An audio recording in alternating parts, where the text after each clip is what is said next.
Most wellness retreats, resorts, they're focused on moving your body, a little bit of the mind. This one and this experience, move my house, my apartment. The art, the Feng, the Shui. Intro basics to Feng Shui. I'm fresh back from a trip to CIVANA Resort in Carefree, Arizona. This was my first time attending any workshop on Feng Shui. I've read books before in the past, I have my own basic knowledge, but this was the first time that I attended a workshop, and it was so insightful. I had to share this with you. That's exactly what I did. I went to this trip, I came back, cleaned out my entire apartment, rearranged everything according to, and I've never been so motivated and inspired by that. There were some basic tips and takeaways. We're not gonna go room by room, but I'm gonna share with you some top 10 easy things you can do right now in your home to Feng Shui the energy, the chi, within your own casita. So to break what that is down, chi is energy. And as we know, like emotion, it's all about energy flow. That's exactly what the energy flow and movement through your home is. You don't always see it, of course not, but it's there. And there have been a lot of different studies that will prove that there's always energy moving. So without getting too into depth on the scientific facts behind it, here are some top 10 takeaways from this experience at CIVANA Resort on intro and basics to Feng Shui. So there's a 9-tile map, and that map is called a Bagua. The Bagua will outline 9 different areas within your life and within your home. You will take that general map and put it over what is your home to the best of your ability. Yes, there are going to be some tiles that overlap with rooms. That's okay. There's a little bit of overlap with the energy space there, so you can work around them. The door will be at the bottom of that Bagua, the tile, which in traditional Chinese history, where this whole origin came from, it faces the river, where that flow of water brings great abundance, wealth, and health. So the front of your door, I'm pointing this way because my door is that way, that is the way that the Bagua faces the bottom up. The second note, dust bunnies are the enemy. I mean, it's a cute name for it, but at the end of the day, it's dust. Any dust, any clutter, anything that is broken within the home, anything that's not functioning properly, it's recommended to get rid of it, because if it is broken, if it is dirty, the chi will avoid it like the plague, and it stays away. Energy in chi that's positive veers more towards clean spaces, organized things. Another reason to tidy up your home. Number 3, when you're cleaning or saging or clearing out energy, you want to have the doors or the windows open. I've made this mistake in the past, and I was cleaning out the apartment after somebody had left, and I didn't open the windows. Now I'm thinking back, first thing I did when I came back from this experience, all the windows, all the doors, sage, clean, sweep, organize, and I gave it some time keeping those windows and doors open. So you allow chi, bad chi, the negative chi, to flow on out. The 4th thing to note, the colors that are on that Bagua, they're just guides. No, you don't have to go painting your bedroom bright pink. And no, you don't have to paint your office purple and your kitchen yellow. Whole entire color-coded home.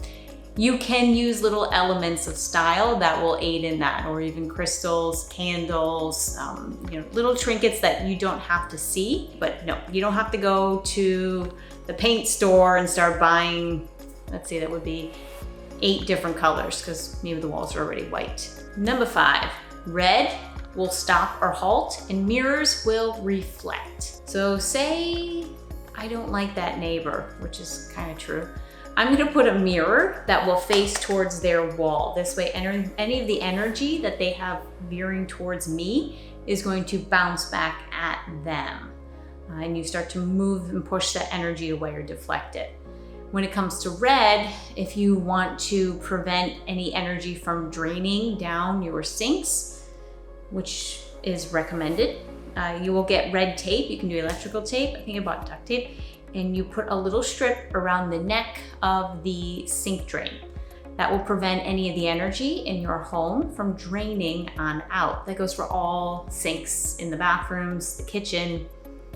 Maybe you have a sink in the garage, all of those. The sixth tip, remove any sharp objects from the bedroom, including corners. So if you have the bed here and there's a corner here and it's a sharp one and it's pointing right at you, you think of it like knives and people are out to get you. So you want to move yourselves away from anything that's sharp, be it angles of a lamp, be it angles of furnitures. I'm gonna have any sort of soft space around it. And there's a lot more in the bedroom that we're gonna work on. It sounds weird, but you know what I mean. Oof, okay, this one, listen up, ex-husband, ex-boyfriend, close the toilet lid. I rejoiced when I heard this and I was like, victory! Finally, because it, just like the sinks, it will be draining the energy out. You close the toilet, one, it's cleaner, it smells better, and it also prevents the energy from flowing on out. So, eat that, I was right. Tip number 8, if you want to be a change creator, move 27 objects around in that area of your life within the Bagua. 2 + 7 = 9, and 9 is a change-making number, meaning anything is possible, infinite possibility. So you want to move things around, just pick them up and move them. That counts as 1. That nullifies. You have to move different objects. So if you want to change some of the energy around, just start moving some things. Count to 27. When it comes to your office, position yourself in a place of power. So your desk, you want to be facing towards the door and leave an open area of space to the window, having more space in front of you than you do behind you. If you do not have a back on the chair or a wall directly behind you, you want to position, it's good to have a chair with a back. Much as I like to sit up tall and straight with that one, you want to have something on your back. Support is what it stands for. You can also drape on the back of your chair a purple blanket or something of a solid base that you can put, and that will help to create a solid backing and support behind you. And speaking of support, when you're in the bedroom as well, to have a solid bed frame as opposed to anything metal.